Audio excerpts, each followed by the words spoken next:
Well, ladies and gentlemen, I think, as I said in the ring, we should be celebrating one of the greatest fights, one of the greatest comebacks I think we've ever seen. Everybody's thoughts with Michael Conlan. I have heard that he's conscious and stable in hospital, so we'll wait for further updates. But just the most incredible fight, unbelievable act of bravery from Leigh Wood to see through the first round, the second round, the middle storm, come back in the fight, and just such a clinical knockout at the end, which, you know, many of us didn't even see coming. I said to Ben, and I think shouted at Leigh, you've got to knock him out to win this fight. It was the only way he was going to win the fight. And he did it, and it was just incredible, incredible. Michael Conlan was brilliant. Leigh Wood was brilliant. The atmosphere was brilliant. And like I said, hopefully Michael Conlan's okay and we can enjoy what was just an incredible night. Over to the floor for questions. Leigh just probably could have had a worse start really, so they're not going to push around. But it seemed just a bit like the kind of game of football, the fourth round's a big moment. You kind of won that round, and that's sort of. Do you remember first? I can't remember. I thought, to be honest, really well. I started with the game plan. I started with what we worked on, and I got dominated down to the top. It's someone to the body, switched it up, and I powered too big. And at the end of the fight, I said, just a flash knockdown. I got shot up before, all right. But he said, no, your red fight's off the floor. But honestly, I thought it was just a flash knockdown. Michael's so tough, and it was all right, you know. Did you know actually in the last round you probably did not win it? That was so hard. I knew it was close. Yeah, I knew I had to really hit him. That's fine. Yeah. That's two fights in a row, 12 round knockouts. So you're definitely a good finisher. Yeah, as Ben says, you know, I'm one of the biggest punchers in the division at featherweight. But yeah, great to finally talk to you about. I think first off, congratulations on producing one of the best fights probably many of us have seen this run. It was an incredible amount of credit. We caught you with a lot of body shots in there. How much did that take out of you? Did it look like obviously you were down low because you kept in there, dig you there? Was there a concern there that you felt like he was getting to you almost on the closest one? No, I'm a tough kid, but we knew Michael was a big body puncher. We knew he was a very good body puncher. I think the time I spent at the Inglewood gym for over 10 years, body spotting every single day, I managed to suck them up and carry on cracking on. But he did hurt me with about 8 body shots that really took the wind out of me. And I caught him in a body shot one round. I thought, bang, that's definitely. He wins and he threw a combination back. So he's a tough kid as well. Question just to Ben. Ben, how proud are you of Leigh coming through a lot of adversity? This was a huge moment for him. A lot of pressure fighting in his home city. You mentioned pressure all the time. It proved that he's got unbelievable heart. Incredible courage, and he managed to get that big jump. Yeah, I was never worried about the pressure. I never deal with pressure. He's a very cool, calm, collected guy. But one thing for me, take boxing aside, he's one of the best human beings I've ever met. And I said going into this that every blood, sweat and tear that both guys have shed in their sporting careers and in their life led to this moment. And trust me when I say it, and I've worked with a lot of good qualifiers. He deserves this. Question for Eddie, off the back of that performance, what next for Leigh Wood? I mean, obviously once we find out that Michael's okay, we can start planning the future. You've got a huge fight coming up, Kiko Martinez against Josh Warrington. Will be another similar atmosphere to this tonight. It looks like, how the WBA have allowed Leo Santa Cruz to have what is nearly, I think, 3 years without boxing at 126 pounds is ridiculous. But you know what?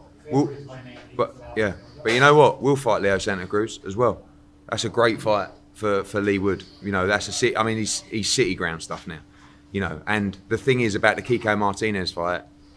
Kiko Martinez, if he wins, you do the fight at the city ground.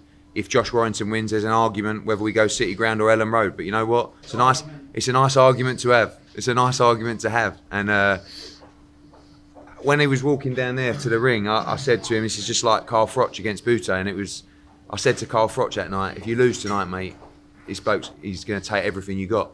And I said to Leigh as well, this is just the beginning for you. You just got to believe in yourself and go and win this fight. And but to do it like that in the 12th round, I wish that Michael would have got up and we could have been celebrating like an all going mad. But that will come. But it was just the most dramatic fight I've ever seen. And it just shows you two things in boxing. You know, one, never give up, because even though many thought that he was spent, he's still got great power in both hands. And two, never switch off. Like, you know, Michael Conlan, I thought Michael Conlan was brilliant. I thought he boxed a brilliant fight. And just, you know, the pressure, everything, you know, the knockdown in the 11th, was it, wasn't it, it doesn't really matter. But just things started to change a little bit, you know, and I have to be honest, you know, I was screaming at him at the start of the 12th saying you must knock him out to win, but I never really see that coming. You know, I would love to have, you know, I dreamed of that coming, but if you ask me honestly, can he do it? I would, you know, I have my doubts, because he went through so much in the fight, and you see fighters lose their power when they've taken so much punishment in a fight. That was what was so spectacular about the knockout. He went down in the first round, he was out, got up, he was lucky the bell came, he somehow survived the second and third, but to still carry that power in the 12th round shows you how strong a puncher is, but as well shows you how well conditioned he was, because you don't get up from knockdowns like that and knock someone out in the 12th round if you haven't done your conditioning right. So well done to Ben and all the guys. Question for Leigh. Leigh, did you know you needed to knock him out to win? I thought it was tight, and I thought I needed to hurt him and move around, convince him maybe a knockdown. Hard. I was just in the zone, you know. It's hard to say, but I just gave it everything. And like I said in the build-up, you know, I ain't got to quit him there. Whether it's round 1, round 2, not for 1 second. Question I guess again on Leigh. Probably seen the other man swinging at the 10th round. Was there anything you said between the start of the 10th round and the pressure on? Michael maybe potentially starting to fade. Seems to be about halfway through the 10th round. Not really. Like, obviously, I'm a strong finisher. Leigh As banged Ben away said. at the body the whole fight as well. I know Mick was banging away back at the body, but that was part of we wanted to bang away at Mick's body to slow him down in the second half of the fight. He is one tough dude. Very on, tough. like some of Very those shots were ridiculous. And not only did he go into a show and survive, he fired back, fought back like one tough man. But they did start to take their toll and created moments for Leigh in the later parts of the fight you mentioned there. And if we didn't have obviously the potential of obviously Warrington people in a few weeks' time, would a rematch would probably be about like this on? I don't know. We'll have to see. Like, you know, at the moment, let's just hope he's okay before we start talking about rematches and stuff like that. It was, from an atmosphere perspective, one of the most incredible atmospheres I've ever seen. Irish fans, amazing. Leigh's fans. The city's been waiting for a fight night like that for a long time. And, you know, like 10 years ago, we had Carl Froch against Lucien Boutte, and that was one-sided, but it was very, very dramatic. And it felt like, you know, but that was off the charts, Question for Eddie. Eddie, you know Nottingham is a fighting city, and you've seen the atmosphere of here tonight. How realistic is City Ground? So if Leigh Wood fights in Nottingham again, it will only be at the City Ground, Yes. because you know that's been his dream. That's been his dream for a long time, and I promised him. I said, "If you win this fight, we're going to the City Ground." Listen, if it's Vegas for Santa Cruz or whatever it is, we'll see. But you know, for a long time, Leigh Wood has been scrimping around, right, for no money in the sport, boxing for no money on the road, and the last, you know, the year or so, he started making money, made a lot of money tonight, and he's going to make a load of money in the next fight. And he's dedicated his whole life to the sport. You see what he went through tonight. You know, he deserves everything he gets from here, and you know, we'll make sure it's a massive fight wherever it is. Yes,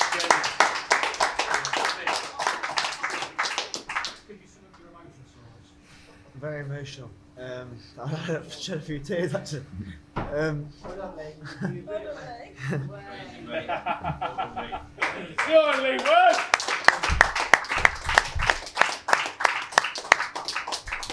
massive heart, mate. You've got a massive heart.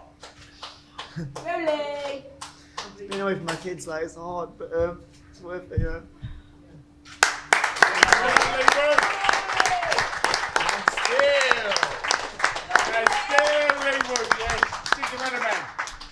Hey, when you spoke in Belfast, you said, a fella said before about winning the World Title, one thing with Kane, that's another.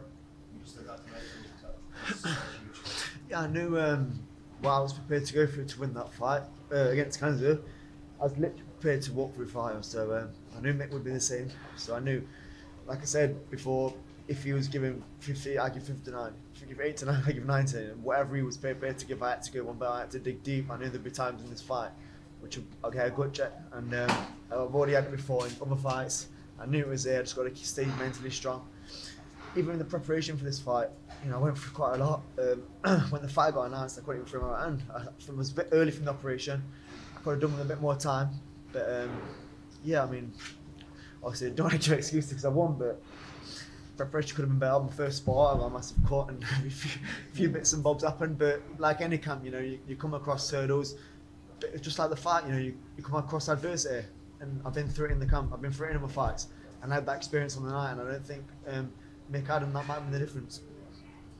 A lot of people here tonight, Leigh, and people who've been backing you 4 years through the tough times, obviously at Nottingham, and you talked about wanting to fight in Nottingham, so what did that mean to have that support from all these people? Massive, you know. A small percentage of them would have been my debut at Clifton Edgerton, a very small percent of them.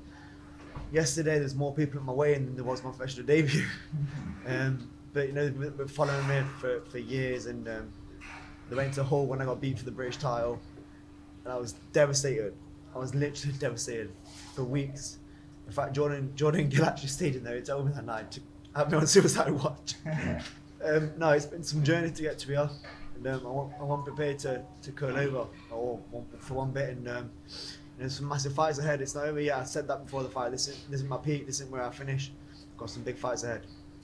Given the emotion during the press conference, how difficult was it to contain that emotion during the fight and maintain the game plan that you provided? The game plan would have made that fight a lot easier. But you know, I struggled because Mick's a very good fighter. He's a 2-time Olympian, so skill-wise, you know, it was hard for me to get my head around. He came out southpaws, and I need to work on that a lot. But emotion-wise, you know, I felt like I held it together, and I kept with the game plan majority of the time. You know, Ben said, "Don't chase his head early. Don't chase his head early," and I chip away the body, and I think that's what won me the fight in the end over the rounds. How did you feel when you saw what happened with Michael again? Devastating. I just hope he's all right. I've heard he's up and he's talking, so I'd like to see him, make sure he's all right. Because it's hard to celebrate when you know, it finished like that.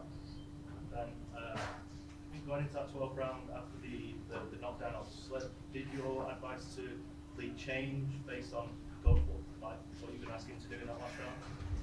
Yeah, I think it was going into the 11th. I looked at Eddie and said, "What you got?" And he said, "Need a knockout." And I said to Leigh that I knew that, listen, Mick's a tough game lad, and I knew that he was going to come out and fight for his life and let his hands go early on because he wanted that title. And it was, you know, we didn't really know. It wasn't clear cut, especially with the knockdown in the 11th. Who was ahead? So I knew he was going to come out and let his hands go. I said to Leigh, punch with him, time him. When you get into a clinch, walk him back to the ropes. Once you get there, occupy him up top, back downstairs, and then switch the attack up top, and eventually found the shot. But listen, game plans, this, that, and the other. Yes, fantastic, brilliant job, both sides. But wow, like what both guys gave, showed. Do you know what stands out for me more than anything? Not once did either of them look like. Once did either of them quit and even cross their lines. Either of them in a fight like that. But it was as the fight went on, past 7, 8. It was the closing 30 seconds of every round. They were just trading up in the middle of the ring, for you know, and it was just like. And I was thinking, with the body shots Leigh was landing, I was thinking, surely. It's going to take his toll. Yeah, and it was actually one round. I think it was the 8th or 9th. He started to look tired, but then in the next round, you looked like you'd done your beans in the round before, and I thought, oh no, he hasn't got enough left, you know. But I think throughout the fight, he caught me about 8 body shots, took the wind out of me, and I looked at him and went, it is gone. So what? Like, I'm still standing, but it does take its toll. But I caught him back with him. So yeah, Mike was so tough. You know, they make hands gloves. Yeah. Such a tough kid, but boxed a great fight. Guys, couple more because I think we need to. Yeah, I just want to talk to him first, see if he's all right. He's all right, yeah. Eddie, Michael fell right in front of you. You were next to his man. It looked very ugly when it happened. Yeah. Scenes like that sport, scenes like that just a part of the sport, unfortunately. It's not that they're not good for the sport. Everyone knows, everyone's been around boxing for years and years, seen it. You know, I've seen terrible things happen in that same seat. And it's hard because I was sitting there, Jamie Conlan was on my left, his dad was on his left, and the whole fight we were back and forwards, you know, and he was goading me and I was goading him, and you know, and in the 11th I said, you know, I think, you know, we got him here, and no one likes to see the fight end like that, you know, and he was unconscious standing up, you know, he got hit by the right hand and he was out and sagged through the ropes. The guys caught him on the way down, and you know, the fight was over before he left the ring, but obviously he weren't. They were brilliant. He eventually wanted to get up, to be fair to him, he wanted to take, but they wanted to make sure they could administer oxygen. They did catch it in this round. No, not. I mean, he was out on coming through the ropes, and they caught him on the way down. Whether he bumped his back but I don't believe that he had a significant fall on the way down. I think hopefully he was more cushioned, but he was. I haven't seen the replay because we're not airing it till we find that he's. I'm sure some people are, but from the pictures I've seen, you can see he's out, standing up, and Leigh turned and celebrated. And I think Steve Gray was stopping the fight, but when he went through the ropes, he knew 20 seconds he had to get back in the ring, which he was, you know, he could have had 20 minutes and he might not have got back in the ring. So just hope he's okay. I just want to ask your thoughts on Gary Collins. Great performance, you know, no one really does that to Miguel Vasquez, and for a lot of these guys, Kevin Aguiarco as well, it's a crazy experience for him. I mean, even Leigh's never boxed on a stage like that before. You know, he won the world title in our back garden. You know, he's boxed on some big shows, but it's true, isn't it? It's true. But I said to him back there before he went through, I said, go and do, you know, I said, this is your time. I said, but most of all, soak it up there, and you really did. You was up there for about 5 minutes before you decided to walk. You know, but that's part and parcel. This is what I said. This is what you dreamed of your whole life. You know, like he said, when he was in Hull and got stopped by Gavin McDonald, do you honestly think he'd be headlining at Nottingham Arena in front of 9,000 defending his world title? No chance. It's a Cinderella story.